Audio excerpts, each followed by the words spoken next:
City adulthood is quiet and exhausting. Days repeat in a fixed loop. Early mornings crowded with subway crowds, endless meetings, overtime nights under cold office lights, and lonely dinners eaten alone in rented apartments. After graduating and stepping into society, I grew used to a life without surprises. I kept my world clean, orderly, and closed off. Love felt like an unnecessary luxury, something fragile, time-consuming, and easily broken by the harsh reality of adult life. I was 26, stable, independent, and convinced that I no longer needed anyone to complete me. That was before I met Moyan. We first crossed paths on a rainy weekday night. Heavy autumn rain flooded the city streets, blurring neon signs into soft streaks of color. I had stayed late to finish a project revision, rushing out of the office building only to find every taxi fully booked. The cold rain soaked my coat sleeves instantly, and I stood under the narrow shelter of the entrance canopy, staring blankly at the endless traffic, exhausted and helpless. Most people passed by hurriedly, indifferent to strangers caught in the rain. Adult cities are always cold in this way, polite, distant, and unwilling to offer unnecessary warmth. I was about to take out my phone and wait for a long ride-hailing queue when a black car slowly pulled over beside me. The window rolled down and a calm, low voice cut through the rain noise. "You don't have an umbrella?" I looked up and met a pair of quiet, steady eyes. Moyan's face was calm and refined, his expression gentle but not overly warm, carrying the mature restraint of someone who had navigated years of workplace pressure. He was a partner from the cooperating firm we had been working with for months, someone I had only exchanged formal emails and workplace greetings with. In all our previous encounters, our relationship had stayed strictly professional, polite, and distant. I nodded slightly, my voice tired. "I forgot to bring it. It's fine, I'll wait for a car." He glanced at the torrential rain outside, his tone steady and unhurried. "It will take you a very long time. I'll drive you home. It's on my way." I hesitated instinctively. Adult social rules always remind people to stay alert to unfamiliar kindness. But there was no pushiness in his manner, no deliberate intimacy, only calm and reasonable consideration. After a short pause, I got into his car. The car interior was warm and clean, isolated from the cold, rainy city outside. Soft music played in low volume, and the quiet atmosphere was unexpectedly soothing. We did not chat casually or awkwardly search for topics. He focused on driving steadily through the wet streets while I stared silently at the blurred night scenery outside the window. For the first time in a long while, I felt a rare sense of peace amid my chaotic, tired adult life. When we reached my residential community, the rain had finally softened into a fine drizzle. Before I could unbuckle my seatbelt, Moyan had already stepped out of the car, walked around to my side, and opened the door for me. He did not rush me, did not ask personal questions, and simply said gently, "Go upstairs carefully, text me when you arrive." It was a simple sentence, but it carried a rare sense of steadiness. In adulthood, most interactions are transactional or superficial. Few people truly care whether you get home safely after a late night. I nodded and thanked him sincerely. That night I realized that mature tenderness is never loud or exaggerated. It is quiet, reliable, and unobtrusive. After that rainy night, our relationship slowly shifted from pure professionalism to subtle familiarity. We still maintained workplace boundaries during working hours, communicating efficiently and rigorously about projects. But after work, occasional private messages began to appear in our chat box. Simple reminders about weather changes, brief inquiries about work progress, and quiet greetings on busy days. Moyan was 7 years older than me. He had experienced more setbacks, endured longer workplace struggles, and seen more of the coldness and complexity of adult society. Yet he never became cynical or indifferent. Instead, his years of tempering gave him a unique calmness and tolerance. He never preached, never showed off his experience, and never treated my youthful anxiety as trivial or immature. I was prone to overworking and pressuring myself excessively. I was strict with my work, afraid of making mistakes, afraid of falling behind, and always forcing myself to handle everything perfectly alone. Many nights I stayed overtime until midnight, exhausted and mentally drained, yet still refusing to rest. My colleagues thought I was tough and independent, but only I knew how fragile and anxious I truly was inside. Mo Yan saw through my hidden weariness without pointing it out directly.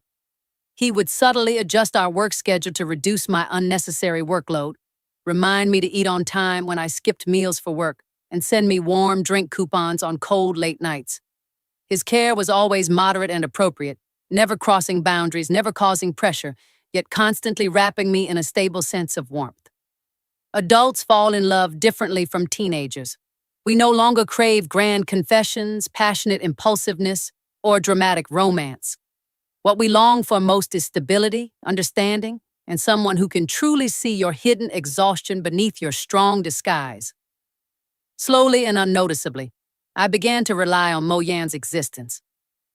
Our ambiguous period lasted for half a year. It was a quiet, subtle entanglement.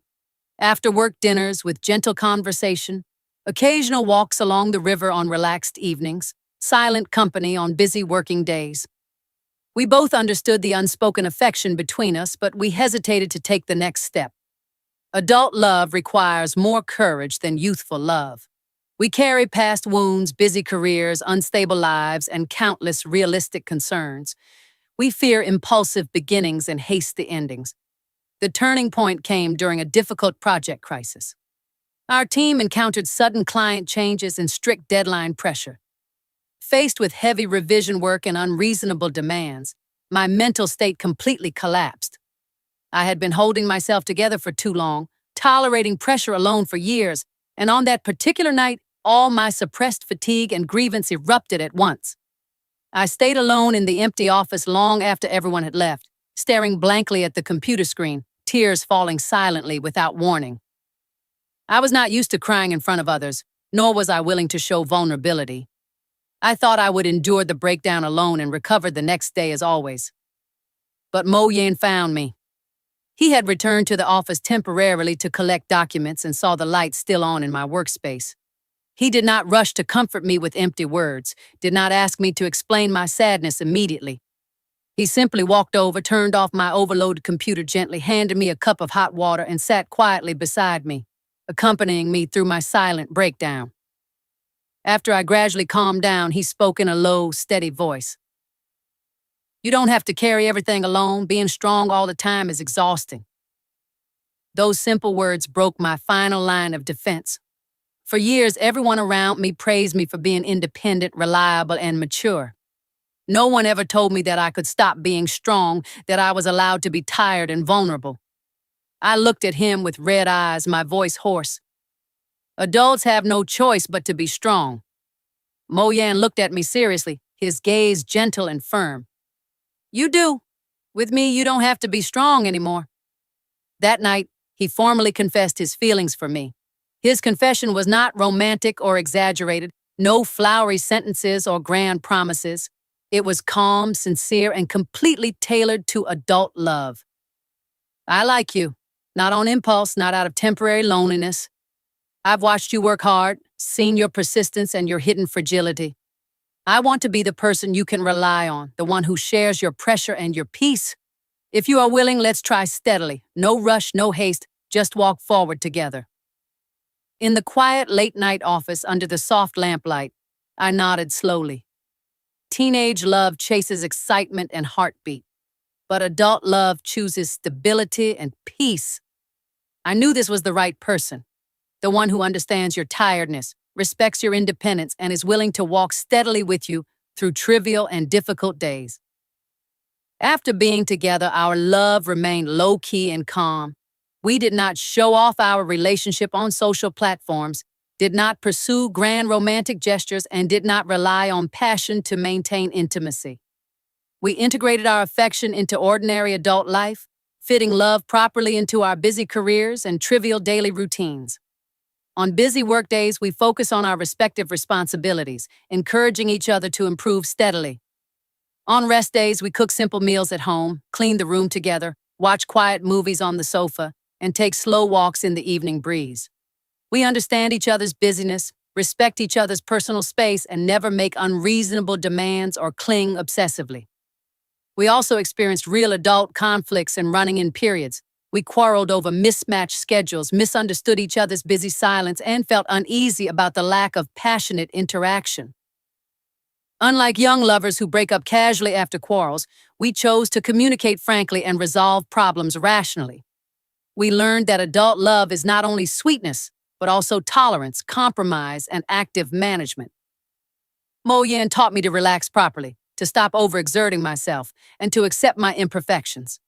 He pulled me out of my rigid, high-pressure life and let me learn to enjoy slow, peaceful moments. In return,